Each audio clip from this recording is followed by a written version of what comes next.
As part of the Applied Mathematics course, in this lecture, I'll discuss arc length, rotation of particles around a circular path, linear speed, and angular speed. So let's begin with the arc length of a circle. So we should have some circle, as you see here. And if we find the center of the circle, so the center of it would be somewhere here. And of course, you also see this line. This line represents from the center to the edge of the circle. So this is the radius of the circle. And well, we could just give it a certain region that we're interested in. So let's bound it in this region. So this is also, I mean, if you measure this, this is also the radius. So this angle that is formed between this point and here, and usually when we consider different shapes that we have, whether we've done this with complex numbers or even in any Cartesian, we always measure the angle in a counterclockwise. So we begin here, and then we measure the angle up to here, to this end, and let's give it an identifier. Let's call it theta. And we have the radius. And what we're interested by is the arc length. So what is the arc length? Well, this is the arc length. This region here, this is your arc length. So let me just try to have a line here. So this region, this is your arc length. It is curvy, but if I were to put it as a straight line, what would this length be? Right? This is the arc length. So this thing here, this is your arc length. We typically will refer to it as S, sometimes as small s, sometimes as big S, so depending on what reference book you're using. But this is the arc length. And when we say arc length, it is this. This is the arc length around a circular path over this region. So what is the arc length? The formula that you need to know is this. S is equal to R theta. This is it. This is the formula that you need to know when we discuss the arc length. So R is the radius of the circle. You could put it a different color. Let's erase this.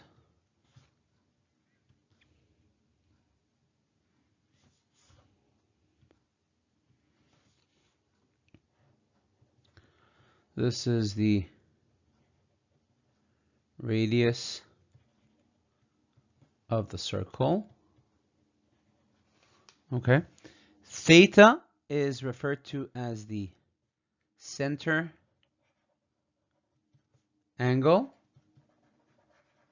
Okay, so this is your theta here. And by the way, theta should be measured in radians. So this must be in radians. Otherwise, this equation is not accurate. I mean, we could write this equation in terms of degrees. And if you want, I could show it to you in just a moment. But the way it is written like this, it must be in radians. So theta must be in radians. So rad for radians. Okay, so never in degrees. It has to be in radians. As for the radius of the circle, well, you could use any unit of length. So I guess we could just write any unit of length will be fine. So what are a typical unit of length that we will see? Well, you might see a centimeter. You might see, I mean, even millimeter. You might see meters. You might see foot. You might see inch, kilometer, and perhaps others. Okay, so these are the typical unit of length that you see, and that's fine. You could work with that. You could, have your radius in any of these units. If that's the case, then S, which is the arc length, this is your arc length. Well, it will also be in a unit of length. That's the unit of this measure, and it's going to be with the same unit of length as the radius. So same unit of length, same unit of length as R. So if you use for the radius, you used a unit of length of centimeters, well, the arc length will also be in centimeters. So anyways, this is it. This is the arc length. Just keep that in mind. This is how you find it. And that's how you could find the arc length. So we could do an example. Let's do an example of how to deal with this. So this is an example. Let's call it example number 1.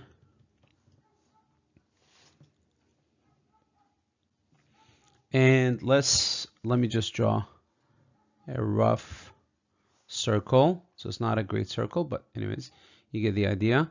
So say we're interested by this region.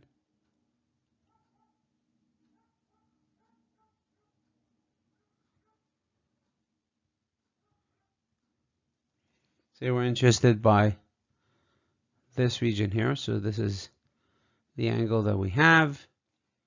We tell you the arc length. So we tell you that this area, we give it to you. The arc length here is 12 centimeters.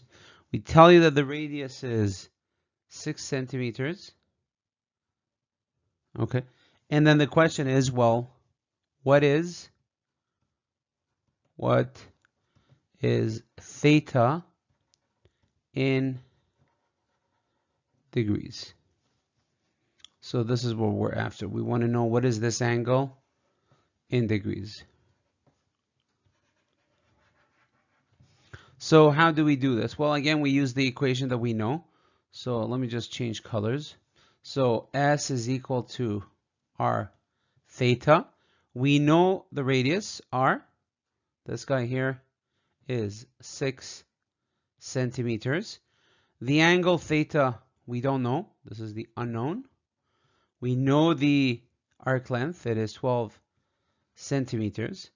If we do the change, if we try to isolate rather for the angle, we'll do what? We'll do S over R.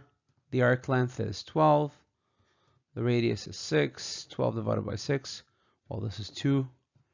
And this should be in radians, because this equation only works in radians. We said it here. Must be in radians. Radians. Okay, so it has to be in radians. And we get 2 radians for this angle. Okay, so that's fine. We get the angle in radians, but that's not the answer. The question is, what is the angle in degrees? This was the question that we asked you. What is the angle in degrees? So how do we do that? Well, we do more work. So don't forget the relationship between degrees and radians. So if I have, maybe I could write it here. Let's choose this color.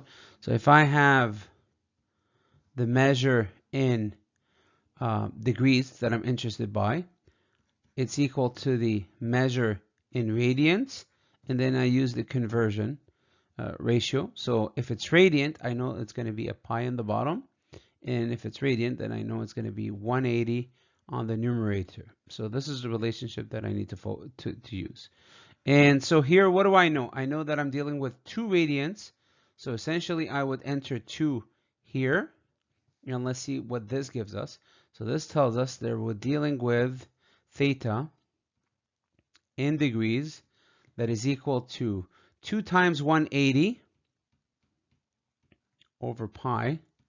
So this is 360 over pi radians. So this would be the exact, degrees rather. This would be the exact answer. So we could circle it. And if we wanted to get an approximation of what this means, well, we could say approximately. This is approximately. Let me get the calculator and try this. So we do 360 divided by pi, and this gives us 114.6 degrees. And if you want, let's use 3 significant digits. This is equal to 115 degrees.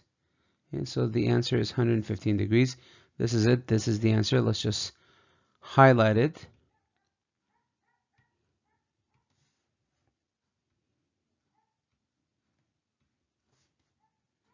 This answers the question that we have for this example. Okay, let's do another example. So this would be example number 2. So example number 2. So what is the question giving us? Well, we know that we're dealing with arc length. So we have a circle. So I took this circle. It's better than the one that I drew. And we're looking at it in this region. So this is the angle that we're looking at it. This is the area, or if you will, the region that we're focusing on. This is the angle. The arc length is given to us. So we know that this length, I'm going to attempt at showing what I mean by the arc length. It's this curviness of the circle, of the circular sector. This thing here, this region, has an arc length S equals to 16 meters. The radius of the circle is 4 meters. And let's go through the question. So part A, we ask you to find theta in both in degrees and, well, I guess first let's say find it in radians and then in degrees. Radians and degrees. You should be able to do this. We just did the previous example. And the second part, B, we ask you what is the area of the shaded sector. Shaded sector. So let's shade it so you know what I mean.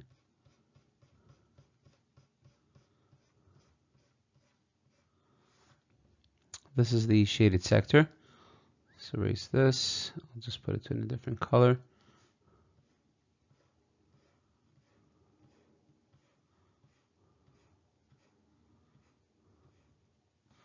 Okay, so what is the area of the shaded sector?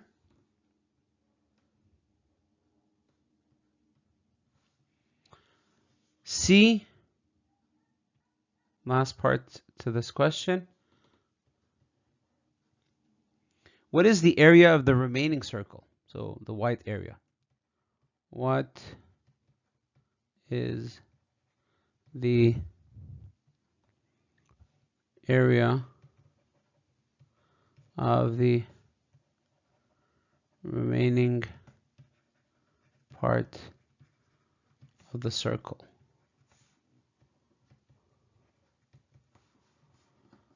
So this is the 3 parts to this question that we will try to answer.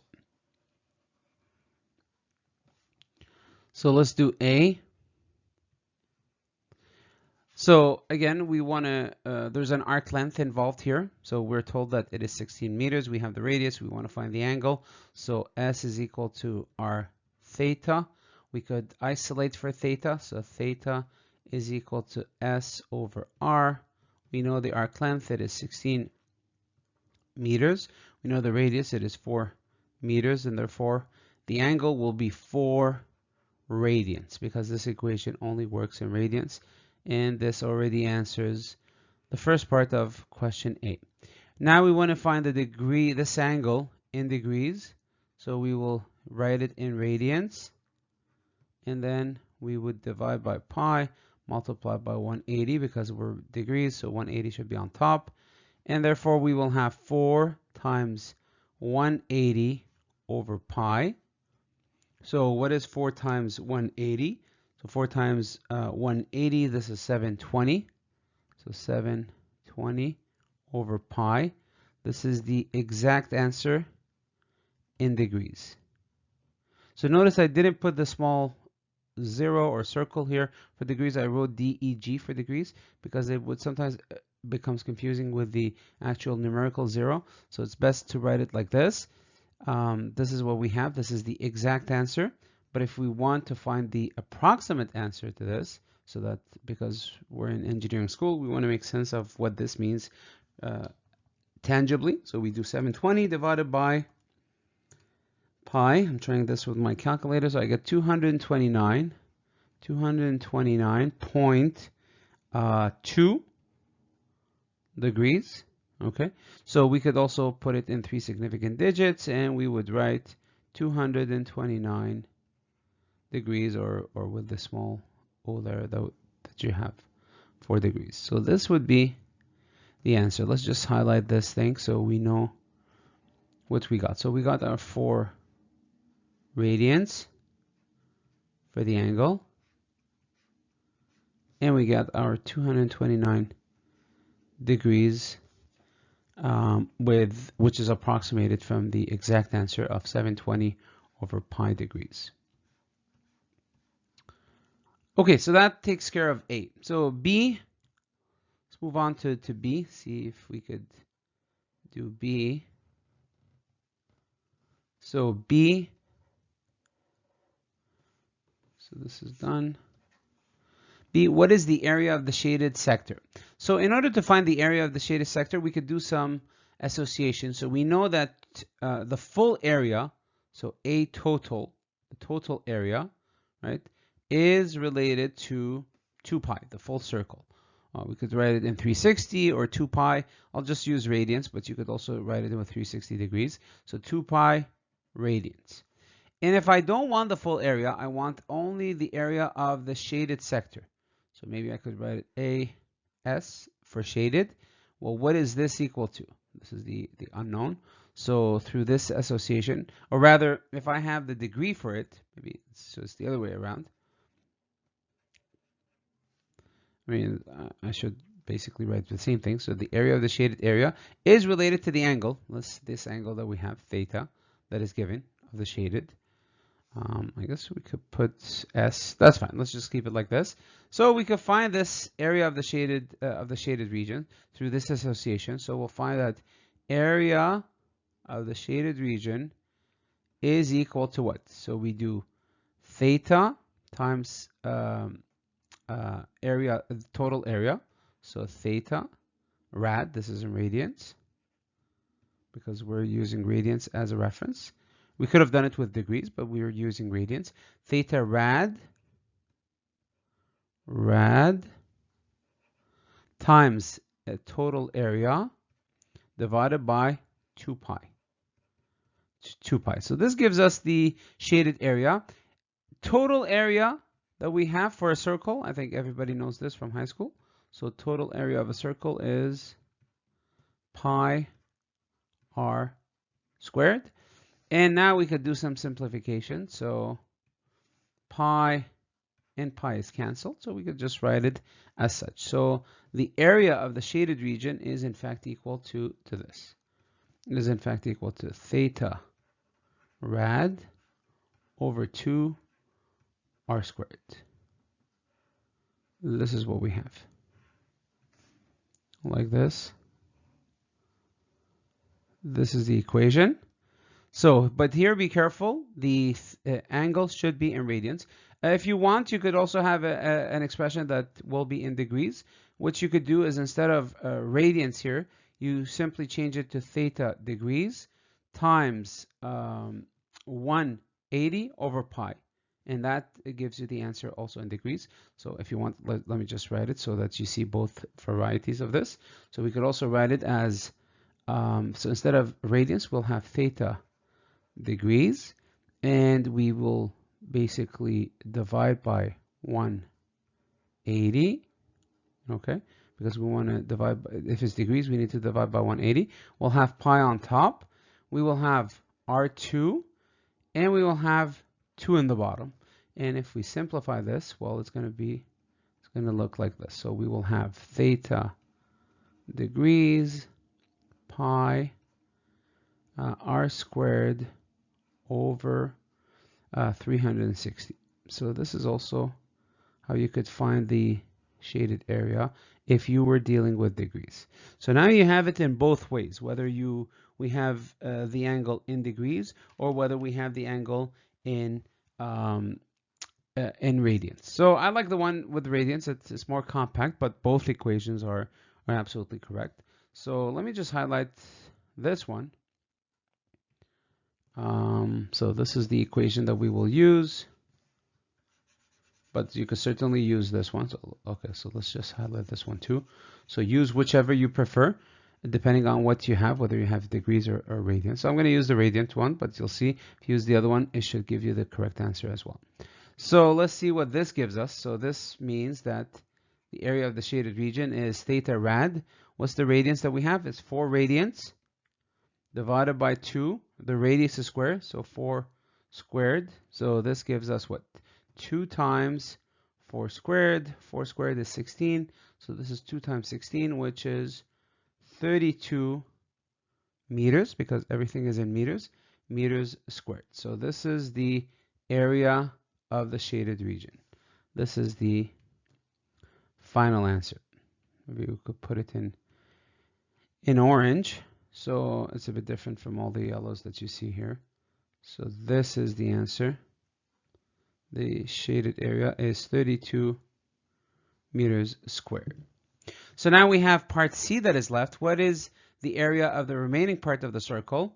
So maybe I could just write it here. Write it somewhere here above so that we keep everything on the same page. So part C here. Well, the remaining area, so this is the remaining area, this area here. So we could call it A remaining is equal to what? The full circle, the total area minus the shaded area. So the total area is pi r squared. The shaded area is what did we get? We got 32 meters squared. 32 meters squared. This is also in meters squared. Well, r is 4. So we would do 4 squared, which is 16 pi. 16 pi minus 32. If you want, you could also write it this way. So we could factor a 16 outside, and then we'll have pi. So 32, 2 times 32 is, 2 times 16 is 32. So we'll have a minus 2 like this. And this would be the exact answer here in meters squared. And we could also find an actual answer to this. And the actual answer, this line is a bit distracting, so the actual answer is this. So let's try it. So pi minus 2 times 16. So this is 18.27. So 18.3, and with 3 significant digits, 18.3 meters squared. So let's put the separator between the different questions. And this would be the final answer that we have for part C. So let me just highlight it.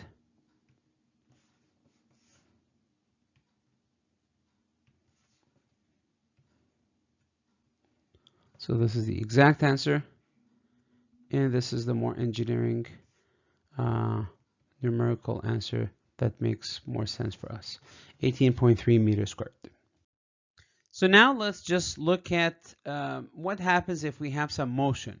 So if we have some motion and we're looking at the rotation of some particle, some object, some physical object along a circular path. So here you have a circle that is drawn for you. You see the radius, and let's look at it in a specific region. Let's maybe show some particle, some object, some physical mass, some particle. So let's maybe draw it here like this. And it moves here. So this is the start. So we start the motion at this point. and this is the end of motion. So maybe I could say start of motion, and this is the end of motion.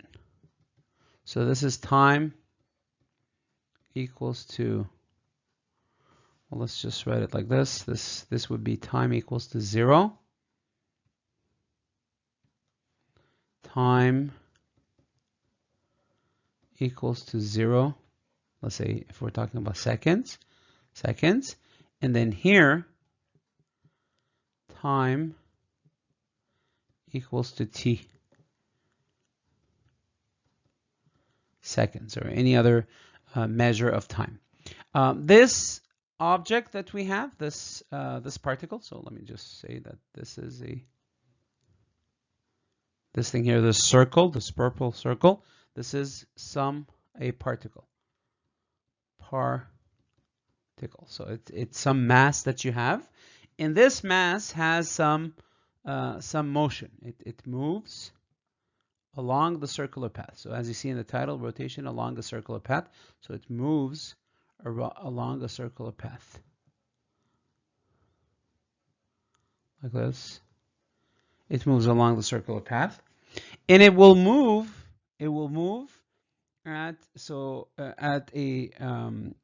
at a constant speed. So maybe I could do an arrow here. So this is the speed along a circular path. So constant speed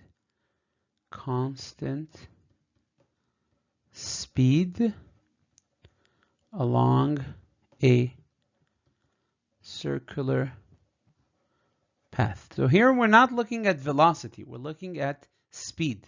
The difference between velocity and speed is that, you know, if you take your velocity, which is a vector, so it has a magnitude in a direction, and you take its magnitude, that gives you your speed. So here, we're only looking at speed, and that's what we're looking at. So it's not velocity, it's a speed. And so it's moving along this path, this way, and it's moving along a constant speed. So it's a constant speed. So in other words, there is no acceleration because the speed is constant. Okay, so this is the motion of the particle. It will move as it does this motion from the start to the end of this motion. Well, it's going to move along a certain angle theta. And of course, we know the radius. This is r. If you want to, this is also r. The radius of the circular path that is going. So this would be this thing here. This is the circular path. So this is the setup.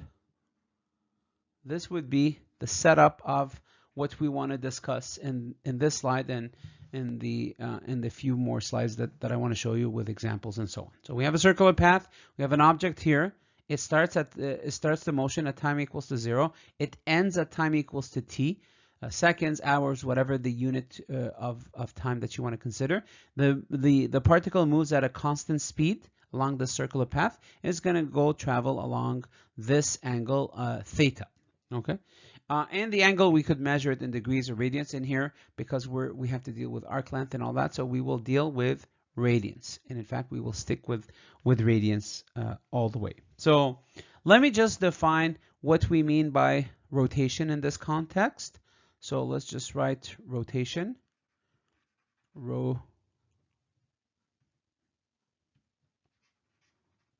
Just fix this a bit.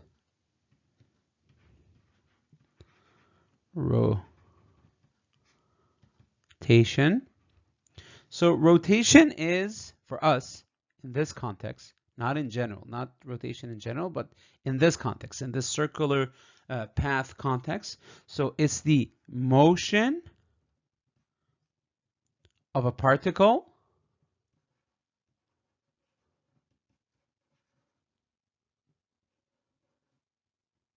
right? This is the particle that you have here.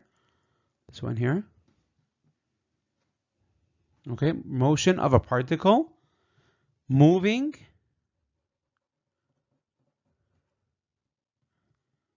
at a constant speed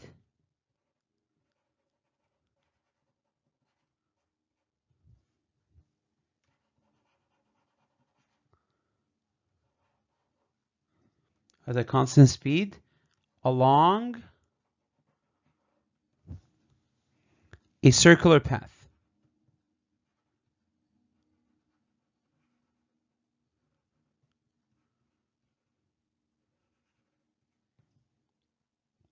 Okay. And by the way, I forgot to mention that it will travel as it goes from the start of motion to the end of the motion. Well, it's going to travel, I don't have too much space, but it's going to travel over this arc length. So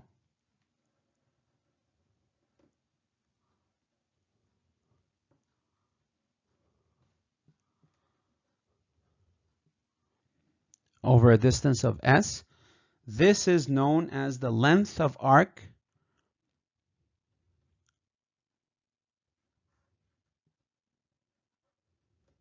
What's the arc length, or the length of the arc? So length of the arc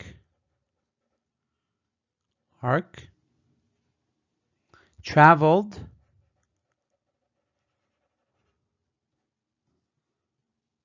in time equals to t.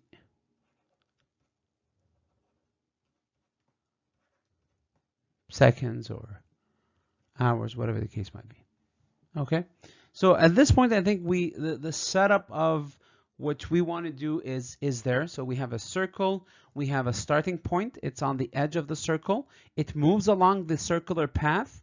It goes along this region of circular region of theta rad from the start all the way to the end of the motion, and then we measure time, and it travels over a certain amount of distance s, which is the length of the arc traveled in time t. And it's important to keep in mind that it moves at a constant speed. So this is the setup of what we mean when we talk about rotation along a circular path. And we'll continue on the next slide. I'll define to you what is linear speed, and then after that, angular speed. Okay, so now that we have the setup, we'll keep that setup here so that we see exactly how it is put together. And let's just define what we mean by linear speed. So let me just write linear speed here. Linear speed. So what can we say about linear speed? So linear speed is the measure of how fast the particle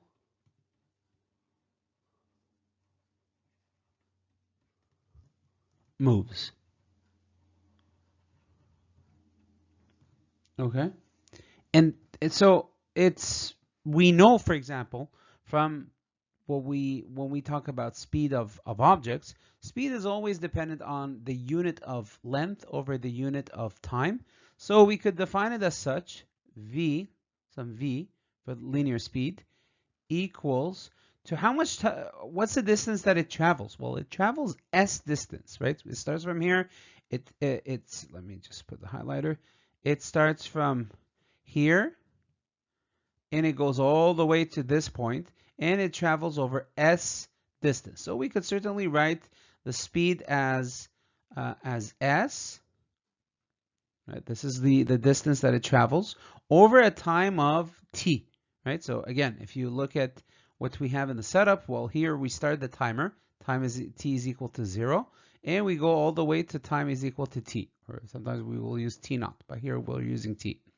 Okay, so the time that it takes to travel over the distance s is simply t. So this is really the equation for linear speed along a circular path. This is it, where s is the arc length. So s, let's just annotate this equation, is the arc length, which means that we're looking at a distance traveled along the path, a circular path. It will have unit of length,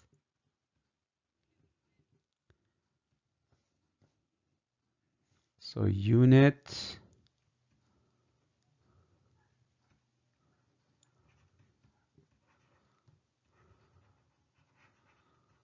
of length.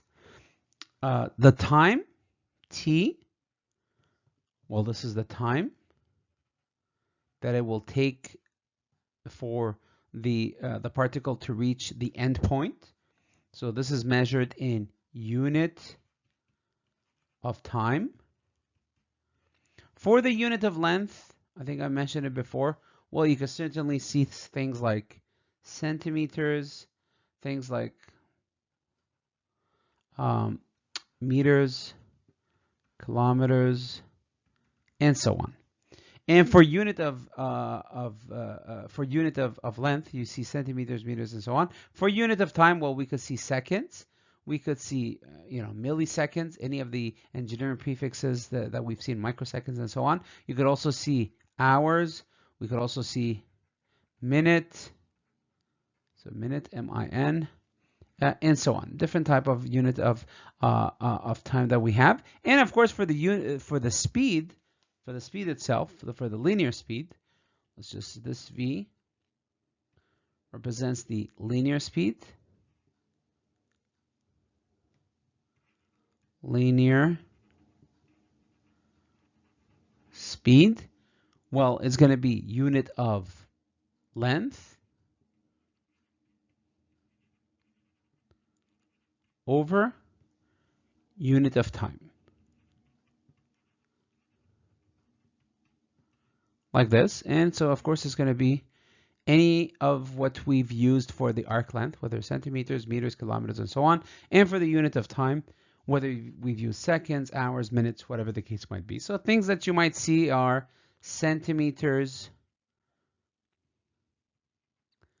per second, for example.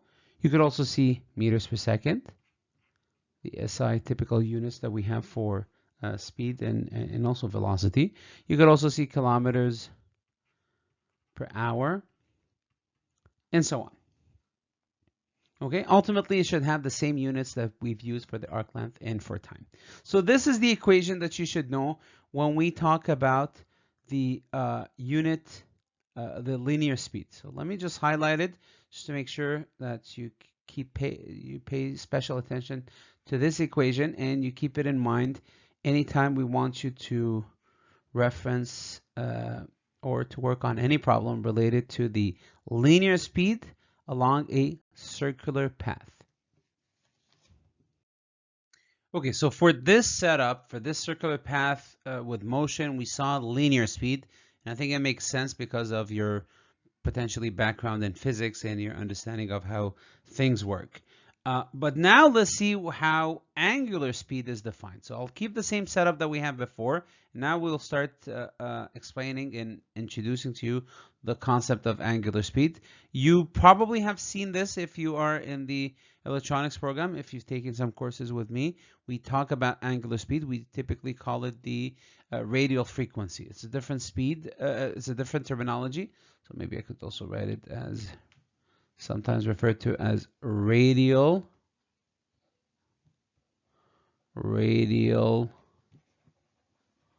frequency. So that could show up as well.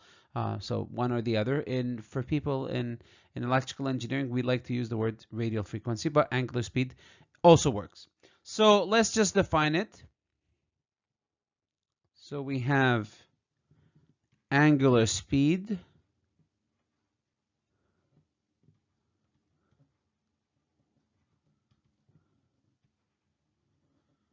okay, so it is the measure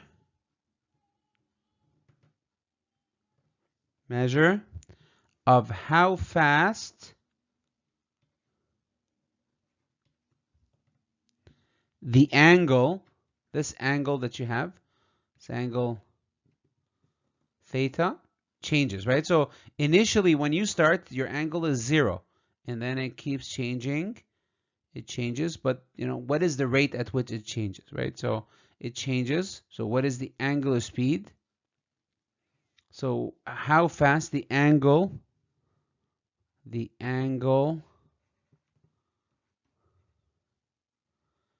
changes. So the equation that you need to keep in mind is the following. Omega, it looks like a W, but it's not. It's omega. We've seen omega in uppercase. It's when we talk about resistors, we talk about 10 kilo ohm, for example. This is also omega, but this is in uppercase. Here we're saying omega in lowercase, and it looks like a W, but it's not a W. So it's omega equals to theta, the angle that we have, this angle that you saw over here, over the time. Anytime you measure rate, there should be some time in the denominator, so the time t. So this is really the angular speed that you need to keep in mind. This is the equation. So angle over time. So let's annotate this equation a bit so that we know what unit we should enter and so on. So this is known, by the way, as the central angle, central angle. Let's call it like this. Okay, which you've seen before, and you have it here above you in that setup image. So it's the central angle, and it must be in radians. I mean, I'm gonna say, yeah, it must be in radians. Here we'll keep it in radians, but you know what? It does show up once in a while in degrees as well. But let's keep in mind that for this explanation and for this setup of the circular path movement, it must be in radians. So must be in radians, and that, keep that in mind. But you know, in reality, the angular speed can also be in degrees per second. I mean, that could show up. But here, let's just keep it in mind that it must be in radians. Time, this is the time that it takes for the particle to travel. So time from the start to the end. This, well, we will use a unit of time. And like we've seen just moments ago with in the previous explanation of linear speed, it could be seconds, it could be milliseconds, any of the prefixes that we know attach it to seconds. It could be minute, min, it could be hour, and so on. Okay, so any measure of time is fine. You could do that. And don't forget that the angle must be in radians. And therefore, the angular speed, so this thing here, this is the angular speed. Or like I said, in electrical engineering, we refer to this as the radial frequency. So angular speed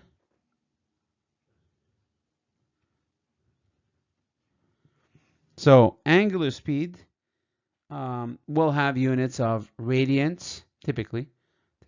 We'll have things that it looks like this. Radiant per second. That's something that it can show up in. It could be radians per minute. Whatever the case might be, whatever you've used for time, that's fine. It could show up. So there's different ways that you could represent it. The most classical way of seeing angular speed or radial frequency is radians per second. So this is how you obtain the angular speed. So these are two different measures of speed related to motion along a circular path. You have the linear speed and you have the angular speed. Now think about what is also interesting is, well, can we relate both together? Can we relate the angular speed to the linear speed? Is there some way that we could relate both of them together so that, let's say, if you have one, can you obtain the other? Well, we'll see that just on the next slide. Okay, so now we know what linear speed is. We know what angular speed is. Can we relate them together like I noted earlier? And let's give it a try. Let's see if this is even possible. So let's kind of remember what we know about each one of them. So let me just underline here. Well, we know that for linear speed, the relationship that we put together looks like this. V is equal to S, the arc length, over some time t that it takes to travel this arc length. And for angular speed,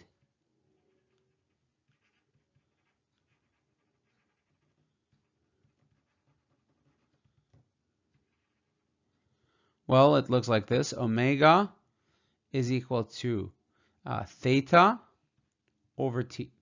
So, and as an attempt to try to relate them together, maybe what we could do is the following. What if we divide the linear speed over the angular speed? What does this give us? Well, the linear speed is arc length over time, and then the angular speed is theta over time. And if you can see, what you have on top could cancel with what you have in the bottom. So time and time could cancel, and essentially what this gives us is, as you could imagine, we'll have the arc length over theta. But don't forget what the arc length is. Arc length, I mean, we now know a relationship for arc length. We know how to find the arc length. How do we find the arc length? Well, S is equal to R theta. R theta. And in this case, if we write this, theta has to be in radians. And that's why we said earlier, it's good to keep a theta in radians. So theta is also in radians. It's a rad. Okay, so we have theta in rad. And what does this mean? Well, it means that we could simplify this expression. Rad and rad, theta rad can cancel. And this means that we have that it's equal to r, the radius of the circular path. And therefore, we could write the following expression, that the linear speed is equal to the radius of the circular path times the angular speed, like this.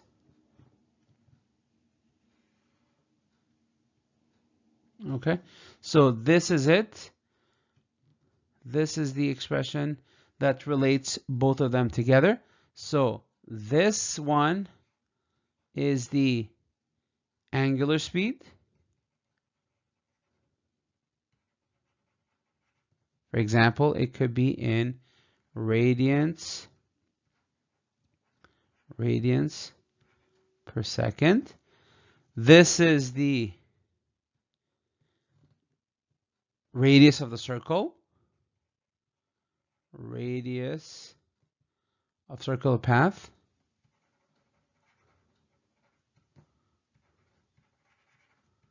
And this is measured in any unit of length, let's say in meters. And then this one, well, this is the linear speed. And this would be measured in a unit of length over unit of time, which, for example, in this case, we could have, for instance, meters per second.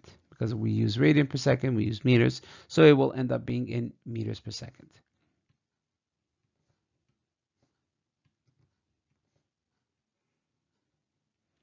So this is a relationship that can connect both linear speed and angular speed, and therefore that's actually very nice to know, because you could, if you have one, you could certainly find the other. The only thing that you need to connect them together is just the radius of the circular path at which the particle is traveling. So this radius, if you know this radius here, or that's enough. So a particle, it moves along a circular path. If you know the radius, you could relate both of them together, and this becomes a very nice relationship that's worth knowing. Okay, so now that we've seen linear speed and angular speed, let's see an example and see if we can make sense of these different speed measures. So let's consider a clock. So this is the example where we're looking at a clock, and we're looking at to see how the second hands is moving. So the second hands is this one, the tick that moves every second. This is called the second, because it moves every second, the second hand of the clock. There's the minute hand, and also there's the hour hand, but we don't care about them. We care about the second hands. So the question is as follows. Let me just write it for you.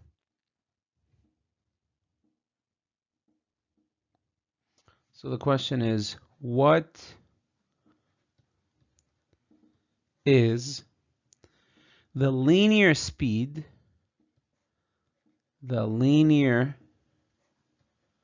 speed. So here we're looking for the linear speed. I'm going to just kind of highlight it just to make sure that this is the focus. In centimeters per second. Right? This is how we want to measure it. In centimeters per second. Because we could choose any unit of length over any unit of time. Here we want it in centimeters per second. Of the tip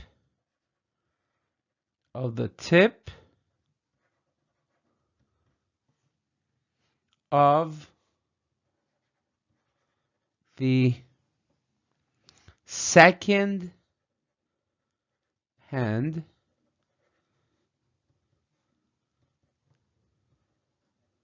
so the hand of the clock that moves every second, so this one, the second's hand of the clock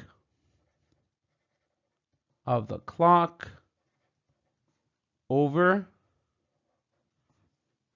one full revolution.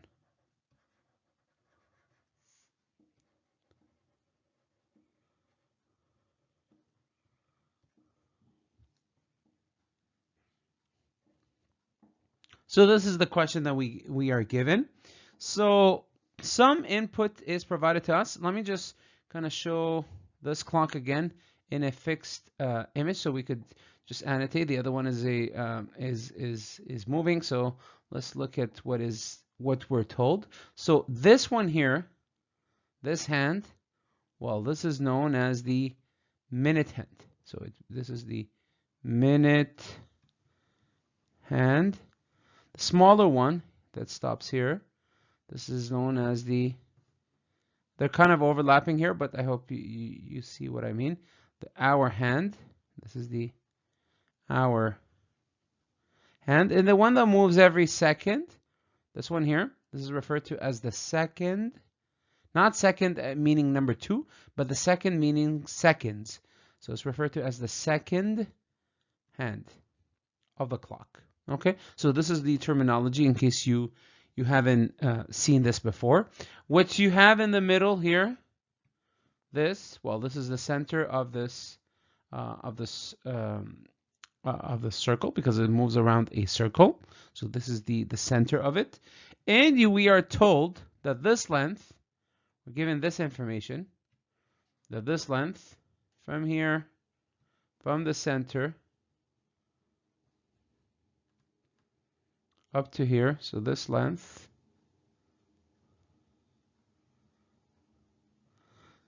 is 10.2 centimeters. So this is the information that we're told. It moves every second, and the length of it is 10.2 centimeter. Okay. So I mean, in other words, what this means is that the radius R is 10.2 centimeter. Okay, the radius that we have here of the clock. So let's see what else we have here. I think this is it. This is the key information that we're told, right? This is the only measure that we're provided with is this one here. So we want to know what is the linear speed. What is the linear speed? So how do we find the linear speed? So let's see how we can make sense of this. The linear speed, so it's V is equal to S over T. So what is S? Well, S is the length that it travels. We want to know over one full revolution. So one full revolution, which means it moves in 360 degrees. So one full revolution is equal to 360 degrees, which is equal to 2 pi radians. Okay. So, and don't forget, when we look at the arc length, we are interested to look at the arc length in terms of r theta. R is the radius, so here r, and theta is the one full revolution, which is 2 pi. It has to be in radians. So theta rad over the time that it takes to do a full revolution. So what is the radius? Well, the radius is 10.2 centimeter. Multiply by the full revolution. This is 2 pi rad, like this, over the time that it takes to make the full revolution. So this takes 60 seconds. 60 seconds, like this. So this is what we have so far. So, okay, so that's nice. So how do we make sense of this? Well, what we do is now we could just take our calculator and do calculations. We could try to get the exact answer. So this is how we do it. We do 10.2,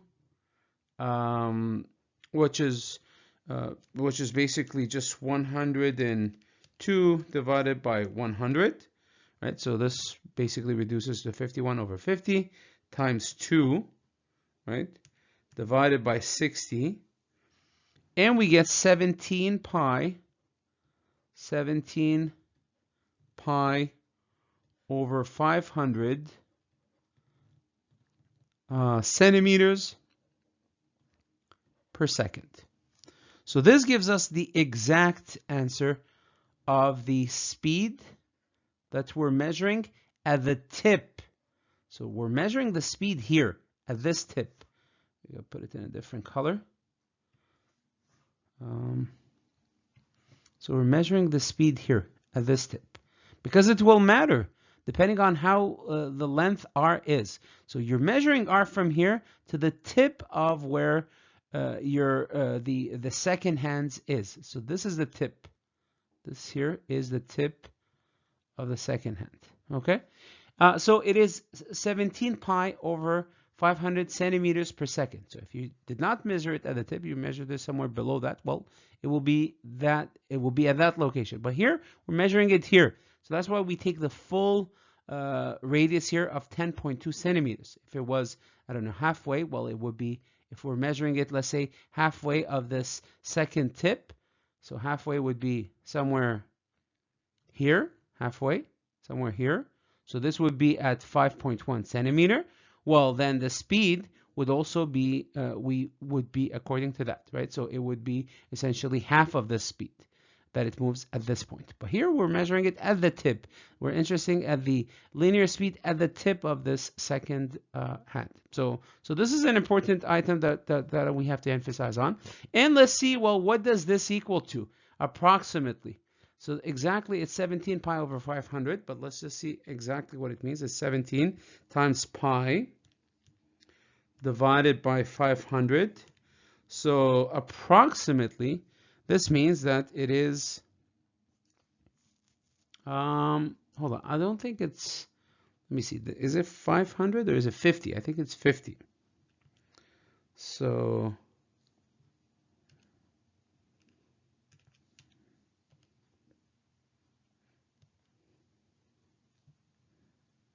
yeah, so this should be 50. Sorry about that. So this is not 500. This should be 50. I just realized I made a mistake here. So this should be 50. So this is approximately 17 times pi divided by 50. So this should be 1 point. Let me just write this down. So this is 1.07 centimeters per second. So this is your linear speed at the tip measured. So this is linear speed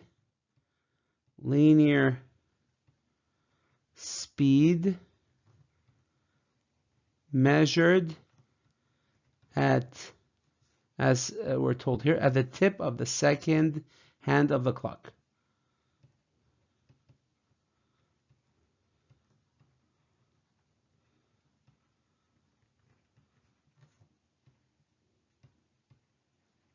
of the clock. Okay. So now, well, I mean, this wasn't part of the question, but let's say we are asked the following. Well, we're asked, let's say, this is an extra. So let's assume this is extra. It's not really asking the question, but let's assume this is the case. Let's say then we're asked, well, what is the radial speed? What is the radial, or if you will, the angular speed? What is the angular speed? Okay. So in order to find the angular speed, well, we know the current relationship between both, right? So the linear speed is equal to r omega. We know the speed here. We know this is speed, right? The linear speed. We know the radius, so we can find omega. So we could find omega. How do we do that? Well, we just isolate for omega. Omega is equal to linear speed over the radius. So the linear speed is 1.07 approximately. This is not the exact, this is the approximate with 3 significant digits, 1.07 centimeters per second over the radius, which is 10.2 centimeters. Okay, so what this tells us is that we will get a measure that will be in radians per centimeters, right? So centimeters and centimeters will cancel. We'll have a centimeter in the bottom, and it has to be in radians. So this would be what? 1.07, so approximately 1.07 divided by 10.2. So this is roughly 0. So this is roughly 0.1. Well, this becomes a 5. 1.05. We could write it like this. Radians per second. So this is also the angular speed. It wasn't part of the question, but we just did it, and that's fine. So let's just highlight it like this. And this is the actual answer that we got. We could also highlight the exact answer. That's fine. But you know, from an engineering point of view, we like to see an actual number just to see if it makes sense for us. That's it. So for this example, let's see another example. Okay, so let's see example number 2, also related to the topics that we discussed, linear speed and angular speed. Let's see if we could make some sense of what we've studied and hopefully be able to get some insight. So here what you have is you have a windmill. Sometimes this is also referred to as a wind turbine. So this is referred to, let me just write it for you. So this is a wind turbine. So wind turbine. Also refer to this sometimes as a wind mill, like this. And you know, it's a form of green energy. So essentially it generates energy through harnessing what comes from naturally the wind, and then through this process it can generate electric power for us in electric energy. So it's a form of green energies, and this I'm sure you've seen this in different places in Toronto. So the question is the following. The blades, so these are the blades that you have. So let me just highlight it. So what you see here, these are the blades that you have of the windmill, of the wind turbine. And we're told the following. So let me write it for you. The blades, all 3 of them, rotate at a rate of 15 revolution. So 15 rev for revolution, 15 revolutions per minute. So this is what we're told. And then we have a few parts. Part A, we ask you to find the angular. So find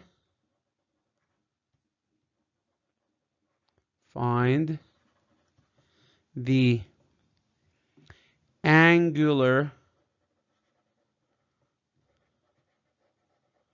speed of the wind turbine.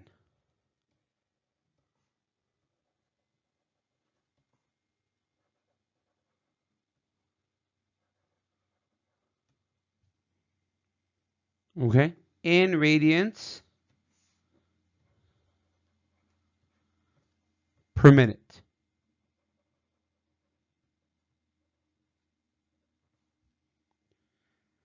B, we ask you to find the linear speed. So this is angular speed. Find the linear speed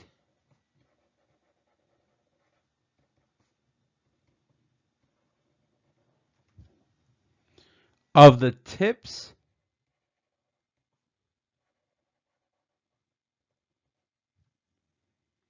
of the blades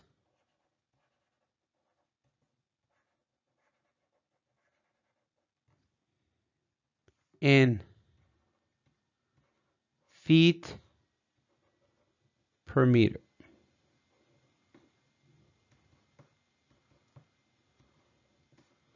We want it in radian per minute, and the other one in feet per meter. So this is what we're told. This is the question that we're asked. And let's see what other information we have. And let me look at this windmill, but in the paused image here, so that I could annotate this. So these things, this is referred to as the blade. It's one of the three blades. The blade of the windmill.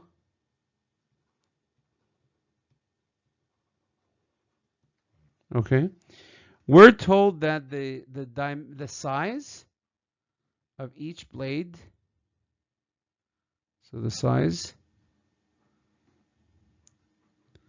of each blade is 116 feet, 116 foot.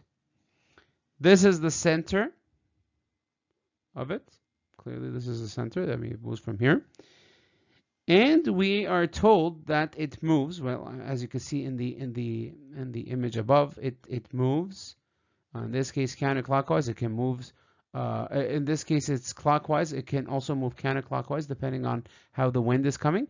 But here, let me just draw a clockwise rotation. So it moves.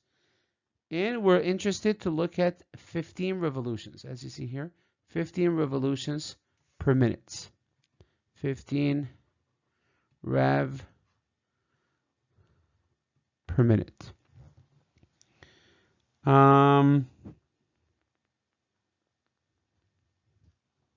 Yeah, I think that's about it. This is the information that we're told.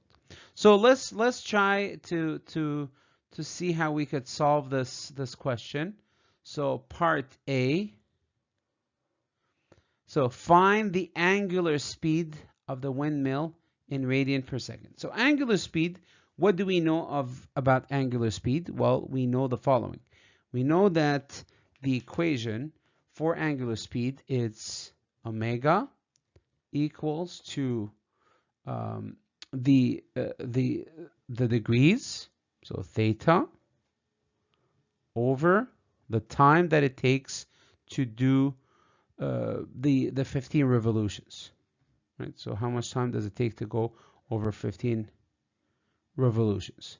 So the angle that we will have in this case is, what is it? I mean, think about it. So we're moving 2 pi.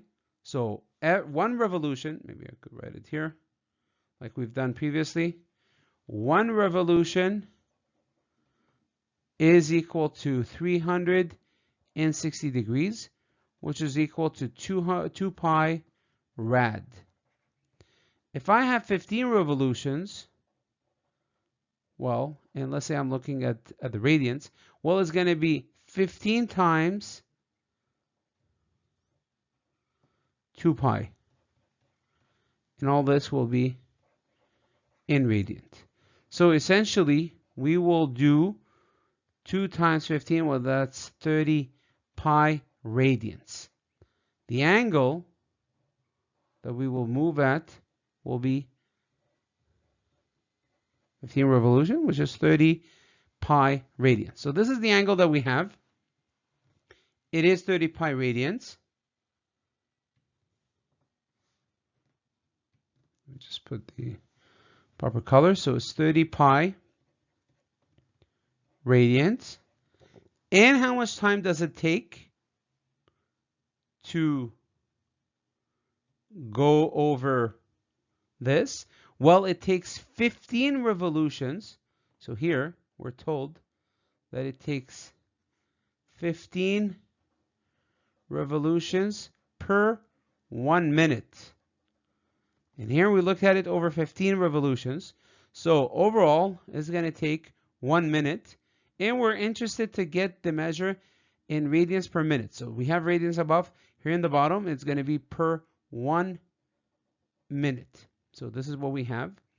And so the final answer is 30 pi. Let me just clean this up a bit. 30 pi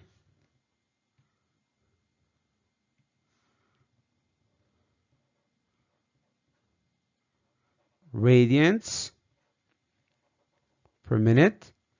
And this is approximately equal to, let's try to do this to get an approximate answer. So we do 30 times pi, and this is equal to roughly 94 point, this is 25, so roughly 94.3 radians per minute.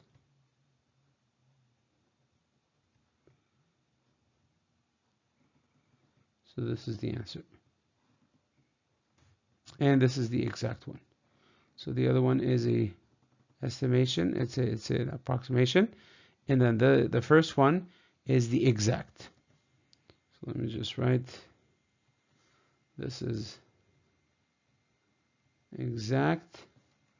This is approximation. Okay, so let's just highlight this.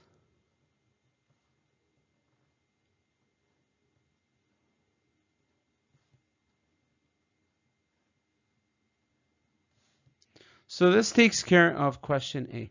Let's move on to the next one, question B.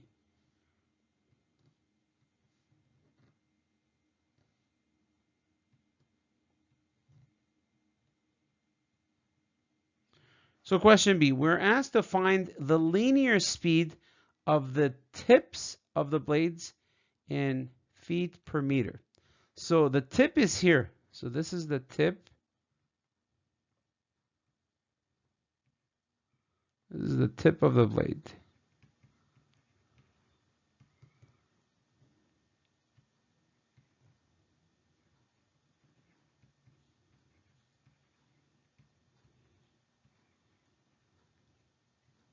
So here, this is the tip of the blade. So, okay, so let's see how we answer this. So we're told, let me read again. So find the linear speed. So what do we know about linear speed? Well, first of all, we know that, well, we could find it in both ways, right? Linear speed is V is equal to the distance that it takes. So it's the arc length over the time that it takes. This. We also know, I mean, so this is one way of solving it. So what would be the distance in this case? Well, you're turning 15 times over one full circle. So S is equal to R theta. In fact, it's something that we know from high school, right? How do we find the perimeter of a circle? So it's 2 pi r. Well, it's the same thing. You could see it as this, as the arc length, so the radius, right, times the angle that we do one full revolution, which happens to be 2 pi, right? So so instead of theta, you would enter 2 pi times r, and that would be the arc length for one revolution. But we're doing 15 revolutions. 15 revolutions, so you multiply by 15, and then you would divide by a minute. So you do 15 revolutions per 1 minute. So this would be 1 minute. And then here, what you get on top would be a measure like this. So let's just do it. So the radius would be 116 feet times the angle, which is 2 pi for one revolution, but we're doing it 15 times like this, divided by 1 minute. So this would be, well, 2 times 15, that's 30 pi. So 30 pi, so 116 times 30 pi, right?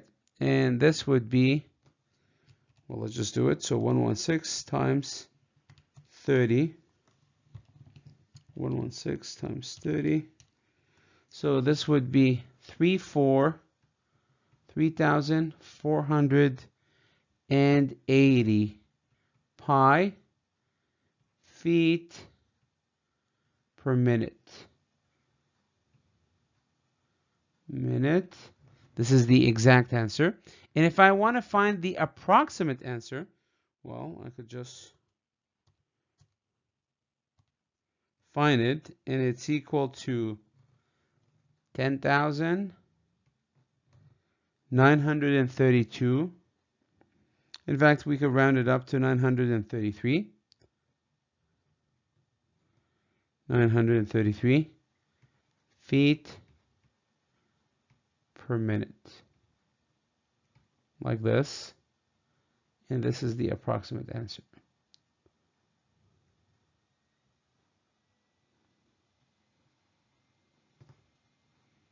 This one here is the exact answer.